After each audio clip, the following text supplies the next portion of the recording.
Patricia. My reporter notebook. Oh, yep. Here we go. Look, number one, this is what the Cards need to do to upset the really good Rams team. Number one, Kyler has to take off at least 7 times. Why? Because when he does, they're 6-1. When he doesn't, they're 0-4. It's as simple as that. Last week, because of his shoulder, they were trying to protect him. He was trying to protect himself. He didn't take off, and he lost the game. The week before that, took off 5 times. They lost the game. He needs to take off if his shoulder is healthy, because the pressure it puts on the defense, the defensive coordinators, it's almost indefensible. So let this. You got to force Goff into 2 turnovers. This dude is a turnover machine since 2018. Nobody has turned the ball over more. This year, there's only one quarterback that's thrown more interceptions. Can you guess who it is? It's Carson Wentz. Listen, if Buda Baker, Patrick Peterson get a little bit more work on the jug machines, okay? Because the ball is coming. If you do that, you could win. And the third thing, let me look at my notebook, is you got to hold the Rams to under 115 yards rushing. Why? Because they're really good at it. And that is their secret sauce. And over the last 15 years, there's only been 1 year in the Rams organization that they had a better year rushing. If they run the ball well, they might find themselves back in the Super Bowl. So look, stop them from running the ball, and you'll have a chance. And then the last point, Nick, DeAndre Hopkins, Nuke, your boy. Everybody loves this guy. It's going to come down to him in this matchup against the best corner in the NFL. Ramsey, he is locked down. Haven't seen anything like this since like Darrelle Revis mixed with a little Champ Bailey in him.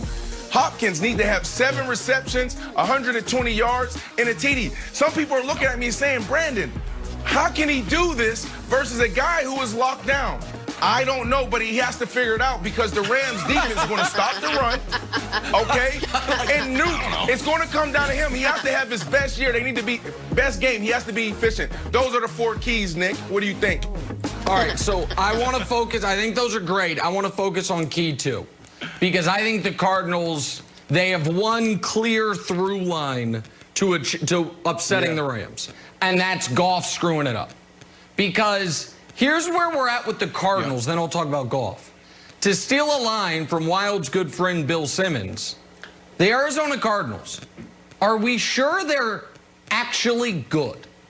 The last month, they have won precisely 1 time. And we all remember that game. It was the Hail Mary game. They are the play of the season away from not having won in a month since that upset overtime victory over Seattle, when all of a sudden they were looked at as kind of the flavor of the month in the NFC West. Cliff Kingsbury, I thought, just had whatever a coaching tour de force is, he had the opposite of that against Bill Belichick this past weekend, losing a game they had no business losing. Cam threw for 80 yards and 2 picks, and they lost. And so I'm seriously concerned about the Cardinals, a Cardinals team that, if they lose this game, is going to find themselves fighting to stay in the playoffs. Because the Vikings are sitting there at 5-6, but actually they're 6-6 because they play the Jags this weekend. So we know the Vikings are getting to 6-6, and the Cardinals could go from, what were they, 5-2 all the way to 6-6. So I think the one way they get it done, Wilds, is Goff, who has 6 turnovers in the last 2 games. And at this point, McVay seems to be at his breaking point, continues that trend. Whether it's Buda Baker, whether it's Isaiah Simmons, the pass rush, however you can get to Goff and unsettle him. Because if the turnover battle is even, I think the Rams roll. I do too. I'm going to focus on key 4 here, Brandon, which is the Jalen Ramsey D-Hop battle. And you said something very interesting, and as you laid out what you wanted them, you said, I don't know how he's going to do it. Neither do I. The last 2 games, Jalen won 1, DeAndre Hopkins won 1. But he got shut down by Stephon Gilmore last week. He's 4th in yards. He's got 967 yards, but he's only got 4 TDs. That's it. And one of them was the Hail Mary, which I know counts, but it's just odd that he's only got 4, and one was literally a play named after a prayer. So, Brandon, I don't know if I know that I would like you to expound a little bit more on how you think D-Hop can get around Jalen Ramsey. We know he's got a little bit of a this is a medical term that he said, a hip thing. So maybe that's something he can exploit. But if you had to choose where the balance of the scale is on Jalen Ramsey and D-Hop, which way do you go? It's 50-50. I mean, you just showed that graph. No. D-Hop 1-1. 50-50. Ramsey 1-1.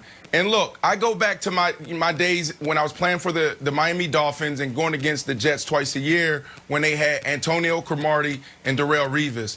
I would always go to my quarterbacks and say, hey, look, man, look, we have to be so in sync because they're not going to give us any space. Being open against these guys, we're talking about inches. You go back to Mike Evans' matchup against Jalen Ramsey. He beat Jalen Ramsey a few times, and what did we see? Tom Brady on the deep ball just didn't connect. Like, he had him by a step or two. Mike Evans could have went for 150 yards, but the ball has to be perfect. Your game has to be perfect. So it has to be one of those games that you highlighted in 2018 where you're targeted maybe 13 times. You may have 8-9 catches, so you're efficient there. But when we talk about route running, we're talking about play calling. Everything has to be in sync. And they have to have this as a key focal point because, Wilds, like you're not going to get much in a run game. So we're talking about slants, nine-yard stops, back shoulders, go routes. We're talking about mano-a-mano, no safety help over the top. DeAndre Hopkins, Nuke, he has to come with it this week. And I think there are some great examples of what Brandon's talking about, of arguably the top receiver in the league against arguably the top corner in the league. And I think both guys in that spot are just trying to play it to a draw. Like, Brandon, tell me if I have it wrong. When you were going up against Revis and Cromartie, were you going into the game saying 125 yards and a touchdown, or were you going into the game saying what can't happen is 2 catches on 7 targets for 18 yards? Like, I need to make an impact in the game a few times, understanding it's not going to be a monster game, but I can't let this guy erase me. As we saw, Lattimore constantly erasing Mike Evans. Like, that's what DeAndre Hopkins has to avoid this weekend, right?